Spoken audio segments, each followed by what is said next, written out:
Time to share some more comfortable JRPGs with you guys, those palate cleansers to balance out your more taxing adventures. Same rule as before, only one per franchise.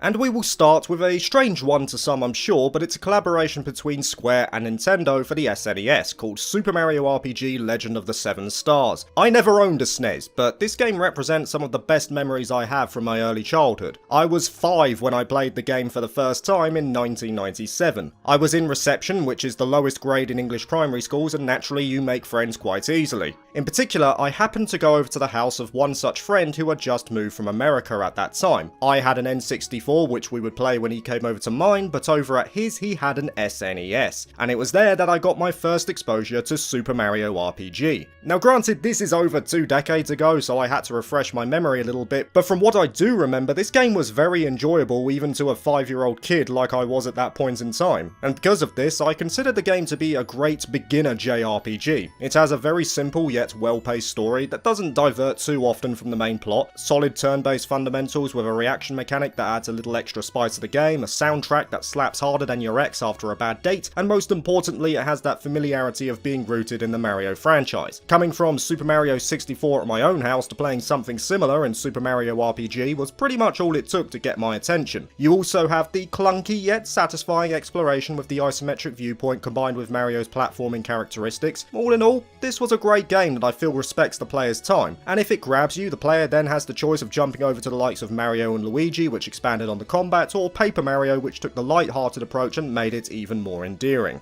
Next up is Rune Factory 4, or Rune Factory 4 Special in my case, which added a few extra modes and updated the graphics. You could argue Rune Factory 5 as well, especially now that it's on PC, but I haven't played that game, so this is the one I will recommend. Rune Factory 4 sees you wind up in the land of Selphia, a region that is ruled over by one of the world's elder dragons, who herself is also quite flamboyant. And exuberant reptiles are not all you get in Rune Factory 4, a lot of the charm of the game comes from the wide array of characters that live in the town, and they're designed to be distinct from each other because of the dating mechanic present in the game, which will hopefully blossom into marriage in the future. However, the core of Rune Factory 4's system is easy to grasp, so much so that you can play it for a couple of hours, make a little progress, and have that feel-good vibe once you put the controller down. You'll be maintaining your farm, planting seeds, partaking in festivals, making tools and equipment, and get involved in all manner of shenanigans as the story progresses. The story itself is split into 3 arcs, so there's plenty on offer for your time, but it's very easy to just get lost in the life sim element that Rune Factory 4 executes so well. The combat follows the same philosophy. You can use a variety of weapons with different skill sets, but the actual player input is minimal as far as ARPGs go. You can dodge, combo, and use magic, and that's about it. But that's not a problem, because Rune Factory 4 knows where its charm lies, and it maintains that style throughout.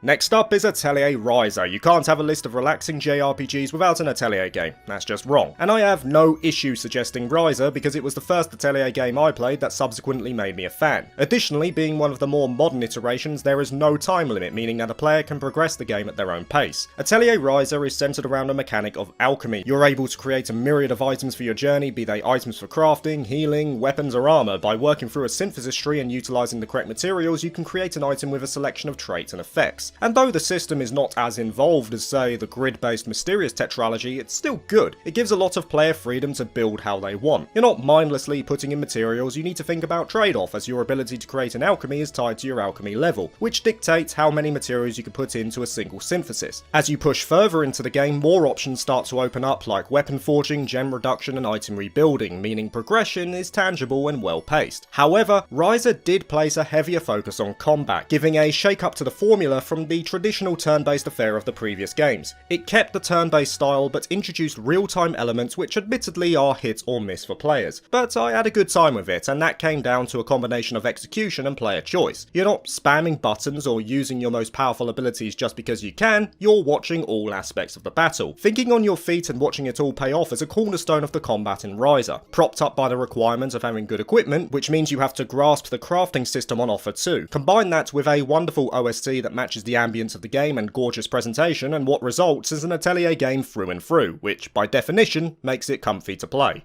And since we're talking about Atelier, I think it's best that our next game is one that is also an Atelier game in all but name. This one is a lesser known title I'm sure, but it's called Noora and the Time Studio, The Witch of the Misty Forest. I talked about this game in more depth last week, so if you're interested, check it out. This was meant to be a crossover between Gust and Atlas, effectively melding Atelier with Etrian Odyssey, and the influence is clear to see on both fronts. You have the gameplay loop synonymous with Atelier, like gathering and crafting, plus an isometric turn-based combat mechanic. Then on the other side, the recognisable art style of Yuji Himukai, who worked on Etrian Odyssey. But to say that Noora and the Time Studio is simply a clone of Atelier and leaving it at that is a disservice. The game more than holds up on its own. Though not a commercial success due to its release timing and lack of promotion, Noora has some excellent fundamentals that prop it up. The gameplay loop is super addicting, all feeding into the crafting system where Noora is able to manipulate time to branch out her skills. The characters are charming and diverse, giving the players incentive to pursue their arcs through to the end. You have a beautiful OST by Michiko Naruke that matches the mood of the game, and it's one of the best looking DS games I can remember off the top of my head. A more contentious point is that there's a 3-year in-game time limit to the game, but even though it may force the player to do multiple playthroughs to see everything, it never felt stressful. And to be honest, even if a replay is required, the game is super short, like less than 10 hours. Unfortunately, it never received a Western release, but there is a fan translation available to try it out if you're interested, and I highly recommend it. Next up is developer Level 5's attempt at an RPG, and what they came up with was a new IP called Ni no Kuni: Wrath of the White Witch. Ni no Kuni doesn't start off in the most relaxing way, I'll admit, but after that the game just feels like an adventure in the purest sense. We follow Oliver, our main protagonist, a young boy who travels from his own town to a mystical world aided by his stuffed animal come to life in Drippy. Now, it would be wrong to start anywhere but the visuals. This was a collaboration with Studio Ghibli, an animation studio that is so well known that even those who have no idea about Japanese animation have probably had some form of exposure to their works, whether that be through Howl's Moving Castle, Spirited Away, or My Neighbor Totoro. The game's art style is gorgeous and perfectly encapsulates the fantasy world on offer. When you step into that large world and make your way to the aptly named Ding Dong Dell for the first time, you feel liberated and carefree. On top of that, there's a wide array of FMV cutscenes sprinkled throughout, utilising that signature art style, and it just adds something more to this game. A sense of character and charm that so many others just can't grasp. You've also got delightful characters like Drippy himself. My goodness, the Welsh accent is just killer every time. He's the perfect tour guide for this journey. The dialogue and character designs are profound, and the combat is based around creature collecting. Saying that, I think the only real stumbling block for Ni no Kuni could be in its combat. Though I personally haven't had too much of a problem, the AI is, well, it could be better, especially in the more involved fights. It's also a bit clunky at times as the battles proceed in real time and you're able to move around freely, but at some points you have to navigate menus while doing that. Thankfully, you do get more convenient tactical options later down the line, but it's a bit of an acquired taste. But even with that, Ni no Kuni is timeless. It's endearing, has a solid concept, and even though I personally played the remastered version from 2019, I'm confident the original still looks as good as it did when it first released. Do you want a 90s Disney movie in JRPG form? Then Rhapsody, a musical adventure, is the game for you. It's the first game of the Mile Kingdom series, but was the only one that released for Western audiences on the PS1 back in 1998 and 2000 for Japan and North America respectively. It later came to the DS in 2008 and is also due a release on the Nintendo Switch and PC in August of this year. Now, I can't relate to the original as I only played the DS version, which did change up the combat to a standard turn-based affair and added a few more side quests plus a new playable character, while the initial release sported a tactical approach over an isometric grid. However, both have the same characteristic in that they're extremely easy. Cornette, our main protagonist, fights alongside 3 other puppets of her choice that she periodically finds during the game, and she takes a more support-based role as compared to the puppets who do most of the fighting. You have your standard fare of leveling up and equipment management, but there's rarely a roadblock during the game. The only instance where I had a problem was near the end on a pretty hefty difficulty spike. On top of that, it is hampered by a lack of direction and a very high encounter rate with no way to alleviate the issue. However, despite those issues, Rhapsody does have a draw to it, mostly in how its story progresses. The premise is straightforward. It's your typical Disney princess-like narrative structure where Cornette is pining for the prince who saved her life, focusing more on the issues of love rather than complex politics. But what allows the game to stand out is how rambunctious it can be. There are musical numbers spread throughout the game that convey the characters' feelings, hilariously presented scenes, and also light-hearted dialogue to boot, which became a staple of the series going forward. It's unashamedly innocent and pure, and will most likely get a chuckle out of even the most stony-faced players on occasion. It's flawed, but it's still comfortable.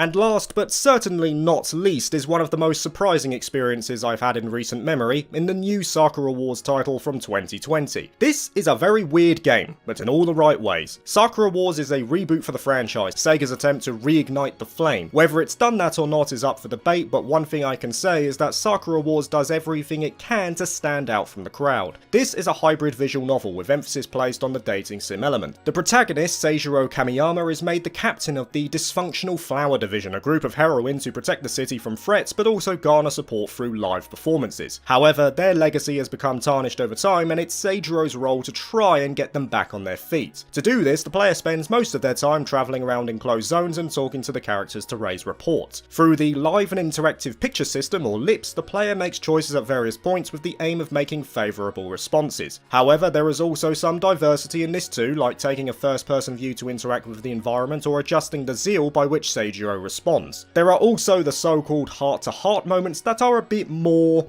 involved. Now this may sound dull, but that is not the case. Sakura Wars executes this particular premise so well. It's a joy to just go around and talk to the other characters. All the heroines themselves are well designed and unique, having distinctive qualities that allow them to stand out. The presentation is some of the best I've ever seen, with fluid animation in every movement, and this facet in particular allows the game to just be hilarious at times. I said this in my review, but I got the sick urge to continually choose the bad responses to just see how far-fetched the outcome would be, and it rarely disappointed. The only real downside to Sakura Wars for me comes down to the combat. It's a bare-bones action RPG with uninspired level design, nothing to write home about. It does its job, but that's about it. However, that downside was never a problem for me personally, as the social aspect was such a positive that it propped the whole thing up. Sakura Wars is defined by the life sim approach. You're building relationships and getting involved in dumb yet humorous events, all while saving the world. In my eyes, it is without question a relaxing experience.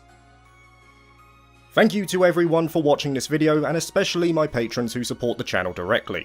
This month's question comes from S-Rank patron Lucina. What do you think is a good place for people to start with Atelier? Well, for me personally, one of them is in this list, in Atelier Ryza, but also I say Atelier Sophie as well for its more low-stakes adventure, even more so than Ryza. The reason I recommend them is that not only are they relaxing, but they also don't have the time limit, so that's a big help.